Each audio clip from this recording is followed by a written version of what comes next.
Sandrine Mercier, Richard Venopoulos, bonjour. Bonjour. Vous avez écrit dans la collection Idées reçues un ouvrage sur le tourisme. Quelle est l'idée reçue la plus courante sur le tourisme? À vous l'honneur, Richard. L'idée reçue sur le tourisme en règle générale, c'est les voyages organisés.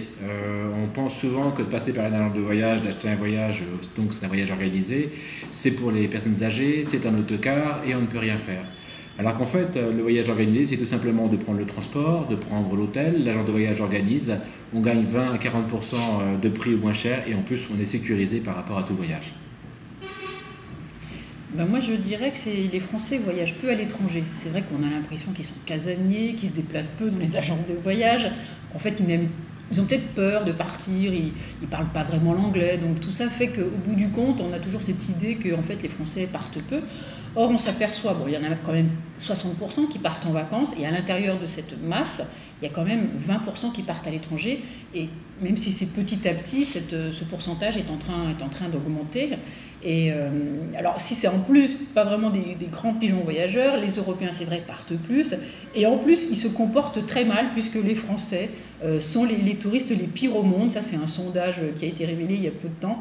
Donc, je pense que les Français vont voyager de plus en plus, et leur image aussi va s'améliorer dans le temps. Et à votre avis, quelle idée reçue aimeriez-vous voir disparaître définitivement quant au tourisme?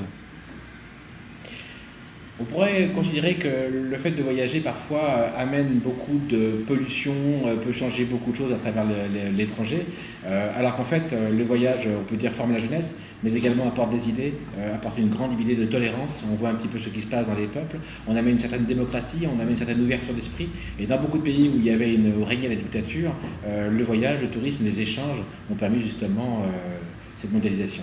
Alors ça favorise les échanges, dit Richard, c'est vrai. Et en même temps, il y a une idée reçue que j'aimerais voir disparaître, c'est celle selon laquelle l'avion pollue moins que la voiture.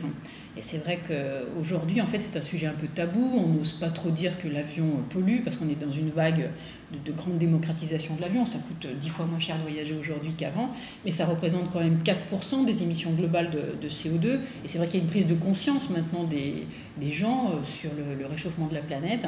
Et je pense que bientôt, le prix de l'avion va augmenter. Le prix sera sera plus important, le pétrole va augmenter, peut-être des taxes aussi vont augmenter, et donc on sera peut-être amené à moins voyager à l'avenir. Il faut peut-être quitter cette idée de l'avion pour tous, très loin, à tout bout de champ, et on ira peut-être plus vers un tourisme de proximité, un tourisme de lenteur, et on prendra moins l'avion parce qu'il sera plus cher qu'aujourd'hui. Sandrine Mercier, Richard Venopoulos, je vous remercie. Merci à vous.